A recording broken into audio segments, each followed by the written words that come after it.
Chapter 1. 1858. Cecilia ran as hard as her legs would take her. If only she could reach the house and run up the stairs before Sir Stuart caught her. She could hear him now, puffing and gasping as he chased her through the garden.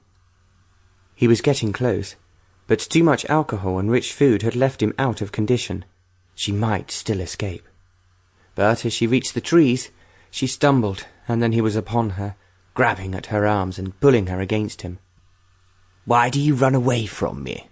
he demanded, breathing beer fumes over her.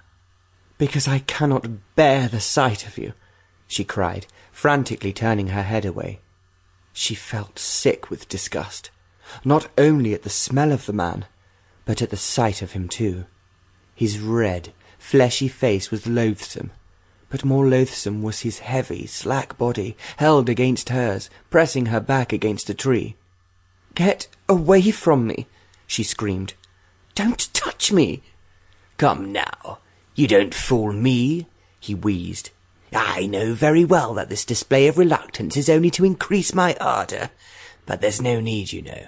My desire for you is already at fever pitch, and nothing will stop our marriage." "I will stop our marriage," she raged. "I will never marry you. But why can't you understand that?" He laughed nastily. "Perhaps because it doesn't suit me to understand it. I am your guardian, and I wish to marry you. I have applied to myself, and I have granted myself permission.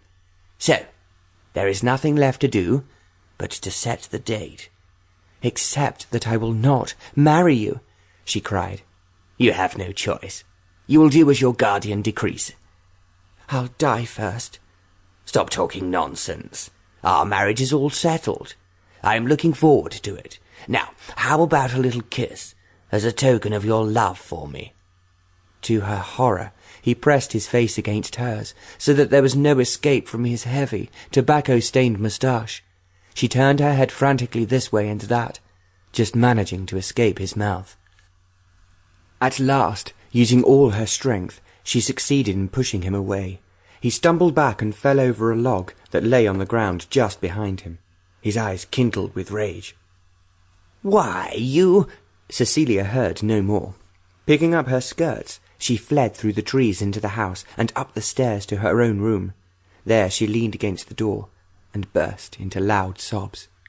She could hardly believe that she had been brought to this.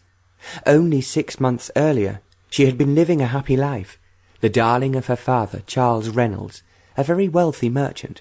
She had loved him dearly, and since her mother's death 5 years earlier, they had been everything to each other. Dearest Papa had been perfect in every way but one, and that was his yearning for a title. He had longed to see his daughter raised to the ranks of the aristocracy, and when Sir Stuart Paxton had arrived in their orbit, he had been overwhelmed. It was not easy for a merchant's daughter to achieve a brilliant match. In London, Mr. Reynolds had been horribly snubbed. Even his wealth could not buy him admission to the really fashionable places where the great lords and ladies met and played. At his home on the south coast, things were easier. Brighton had been fashionable ever since the Prince Regent had held court there in his extravagant pavilion. Those days were long gone. The spendthrift prince had become a spendthrift king, and had died 28 years ago. But the well-off and the lower ranks of the aristocracy had continued to travel to Brighton in the summer, to bathe in the sea and enjoy the many amusements set out for their pleasure. Here, Mr. Reynolds might hope to achieve some minor social success for his daughter. When he met Sir Stuart, he thought that here at last was the title he wanted for Cecilia. Cecilia had seen it differently. To her, Sir Stuart was a vulgarian, with no fine feelings and a profound greed for money. He flattered her father, inveigled him into card games, and almost always won. Cecilia was certain that he was cheating. He was not at all the sort of man she wanted.